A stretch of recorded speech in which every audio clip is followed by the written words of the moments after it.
Hello भाई, good morning, जय श्री कृष्ण, जय माताजी। કેમ છે બધાને?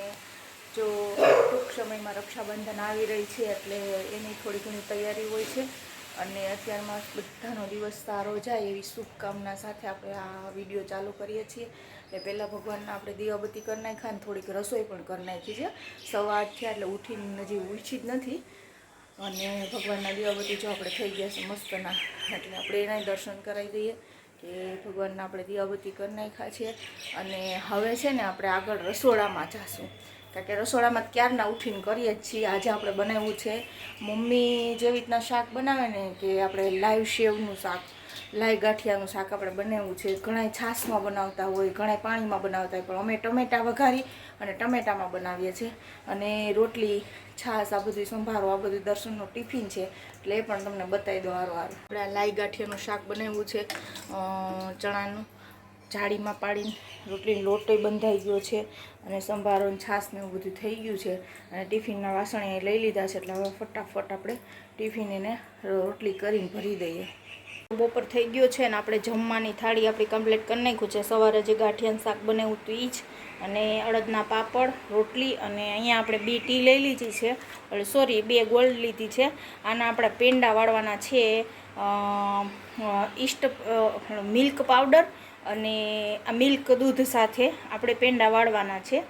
એટલે કેવા બનશે હું તમને બતાવીશ આગળ કે પેંડા કેમ બનાવવા, અને ખાંડ નાખીને આને બનાવવાના છે। એટલે આને રૂમ ટેમ્પરેચર ઉપર રાખવાનું છે, એટલે મેં આમન કોથળી રાખી છે। હમણાં ફ્રી પડું એટલે પેંડા બનાવવાની રેસીપી શેર કરું ધીમે ધીમે। એટલે આપણે લઈ લીધું છે ને મિલ્ક પાવડર પણ આપણે કાલે લાવ્યા હતા, એટલે એમાં તો જો કે 1 ગ્લાસ દૂધ સાથે જ મિલ્ક પાવડર 250 ગ્રામ નાખવાનો હતો, પણ આપણે થોડુંક દૂધની ક્વોન્ટિટી વધારે લીધી છે એટલે પેંડા થોડાક વધારે બને ને સારા બને, એટલે આ રીતના છે। તો ચલો બધાએ જમવા બપોરા કરવા। તો આપણે આવી ગયા છે રસોડામાં અને પેંડા બનાવવાનું કહેતા હતા ને રક્ષાબંધન સ્પેશિયલ, તો આપણે આ મિલ્ક પાવડરનું પેકિંગ 200 ગ્રામનું છે એ લઈ લીધું છે। 1 લીટર દૂધ રૂમ ટેમ્પરેચર આપણે લઈને બહાર જ રાખી દીધું એટલે ઠંડુ નથી। પછી ખાંડ લઈ લીધી છે, આમાં જોઈએ એ પ્રમાણમાં ખાંડ નાખશું, અને ઘી લઈ લીધું છે। અત્યારે મિશ્રણ કરું છું, ઘી નાખું છું, પહેલાં સ્ટાર્ટિંગમાં નાખું છું ઘી। આની અંદર ઘી નાખવાનું છે, પીગળેલું હોય તો એ ચાલે, ન પીગળેલું હોય તો ચાલે, કારણ કે ગરમ થાય એટલે પીગળી જ જવાનું છે। 3 ચમચી ઘી નાખું છું, કારણ કે દૂધની અંદર પણ ઘી હશે। પછી આની અંદર દૂધ અને મિલ્ક પાવડર નાખી અને ઠંડુ નીચે જ ગરમ કર્યા વિનાનું હોય મિક્સ કરી દેવાનું છે। જો આપણે મેં મિલ્ક પાવડર નાખી દીધું છે અને દૂધ નાખી દીધું છે અને ઉપર ઘી આવી ગયું છે, તમે જોતા હશો। એટલે આ બધું મિક્સ કરી દીધું છે નીચે જ ગરમ કર્યા વિનાનું। હવે આપણે ચૂલો ચાલુ કરશું અને સ્લો ગેસ ઉપર, એટલે મીડિયમ સ્લો ગેસ ઉપર આને ચલાવશું। પહેલાં ગરમ ન થાય ત્યાં સુધી ફાસ્ટ રાખશું અને આને ચલાવી જ જવાનું છે, નકરા બેસી જશે। અને પછી બની જાય ને ત્યારે એન્ડમાં આપણે ખાંડ નાખવાની છે। હજી આપણે ખાંડ નથી નાખી, અને આ છે બદામ, જે માથે 1 નંગ લગાવવાનો છે, બાકી અંદર આપણે ડ્રાયફ્રૂટ નાખવાનું નથી। એટલે આ રીતના આપણે પેંડા વાળવાનું ચાલુ કરી દીધું છે। હવે જોઈએ છીએ, આપણે પહેલી વાર વાળીએ છીએ એટલે આપણને બહુ રેસીપી આપું છું અને વાળું છું। હું પહેલી વાર જ આના કરું છું। મેં થોડુંક દૂધ વધારે લીધું છે અને મિલ્ક પાવડર ઓછો લીધો છે, એટલે ફટાફટ માવો બની જાય એમ। એટલે હમણાં ઘી ઓગળશે ને એટલે આ ગઠ્ઠા બધા થઈ જશે છૂટા। આ હલાવવાનું સ્ટાર્ટ કરી દીધું હતું, 10-15 મિનિટ જેવું થયું છે, આટલું ઘાટું માવો બની ગયો છે એકદમ। જો હવે આમાં છે ને આપણે ધીમે ધીમે 5 મિનિટ હજી ઉકળવા દેવું, પછી નાખી દેવું ખાંડ, અને પછી આપણે ઠંડુ થવા દેવું એટલે પેંડા વળવાનું સ્ટાર્ટ થઈ જશે। એટલે આવી રીતના હલાવ્યા જ જવાનું। હવે ઘાટું, હવે માવો બની ગયો છે એકદમ મસ્તનો, એટલે હવે આપણે નાખશું આમાં ખાંડ। રક્ષાબંધન સ્પેશિયલ પેંડા, કારણ કે ધીમો ફૂલ ગેસ કરતું જવાનું, શેકતું જવાનું, તો તમારો સ્પીડ જેવી ચલાવવાની એ પ્રમાણે પેંડા વળે છે, તમારી સ્પીડ ઉપર હોય છે। જો ધીમો હશે તો બેસશે નહીં નીચે। મારી પાસે નોનસ્ટિકનું વાસણ નથી, નોનસ્ટિકનું વાસણ હોય ને તો નીચે બેસવાનો પ્રશ્ન ન આવે, અને મોટું છે મારી પાસે મીઠાઈ કરવાનું, પણ એ મેં પછી કાઢ્યું નહીં કાંઈ।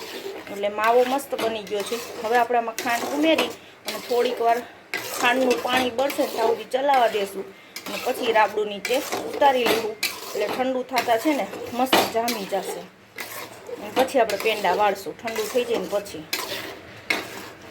માવો તો મસ્ત બની ગયો જો આખો. આ રબડી ગયો ને તો રબડી ચાલે, રબડીમાં આમ જ હોય છે. રબડી સેટ ઢીલી રાખવાની. કેટલો બધો માવો થઈ ગયો જો 500 ઉપર જેટલો થઈ ગયો છે.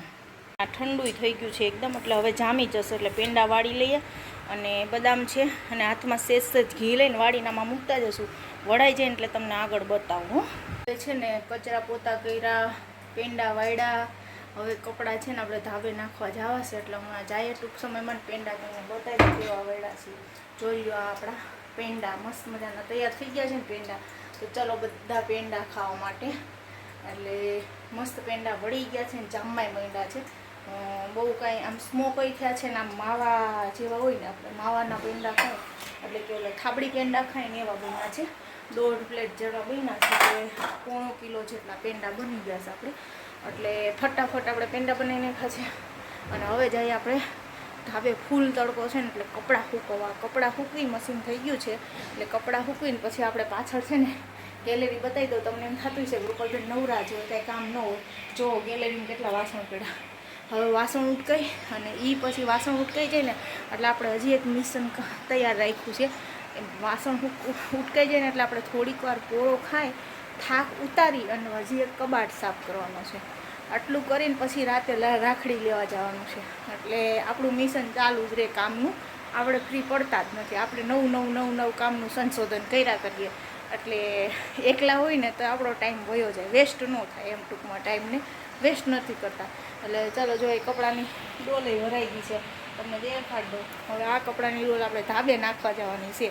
મસ્ત મજાનો તડકો છે, પાછળ ફૂલ તડકો છે. આજ જો તમને બતાવી દો. ફૂલ એટલે ફૂલ કાળા ઉનાળાનો તડકો હોય ને એવો તડકો છે. એટલે આપણે હવે જઈએ ઉપર કપડાં નાખવા.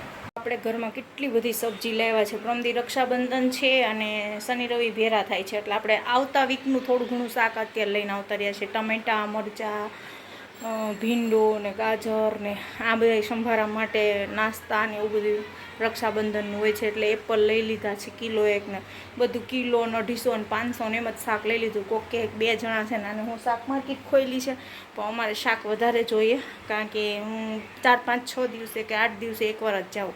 એટલે આ બધું ફ્રીજમાં સ્ટોક કરી દઈશું. આ બાનું જો આપણી દાળે પાકવા માંડી છે. અત્યારે બનાવ્યા છે આપણે જમવામાં દાળ ભાત, મરચાંનો સંભારો ને રોટલી, કારણ કે અમારે સાંજે જ દાળ ભાત હોય છે. અને સાથે આપણે રાખડીની ખરીદી કરી આવ્યા છે. આ છે દર્શનના બેનની અને મારા ભાઈની, પછી ભાભી રાખડી, અને આ ઢીંગલી નાની છે એની રાખડી છે. એટલે આ બધી રાખડીની શોપિંગ કરી આવ્યા છે. એટલું બધી સબ્જી લઈ આવ્યા છીએ અને આરે રસોઈ ચાલુ છે. જો સબ્જીને આપણે ધોઈ નાખી છે આવીને બધી માર્કેટમાંથી. હું તો દર વખતે લાવું એટલે માર્કેટમાંથી બધી સબ્જી ધોઈ નાખું છું અને પછી જ ફ્રીજમાં ભરવાની.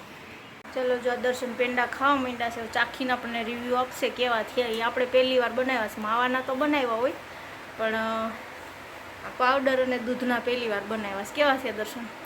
થાબડી જેવો સ્વાદ. થાબડી જેવો જ આવ્યો તો વાંધો નહીં. મને એમ કે ભાવે તો સારું. પહેલી વાર આપણે બનાવી નાખ્યા છે. ડબ્બો બતાવો દર્શન.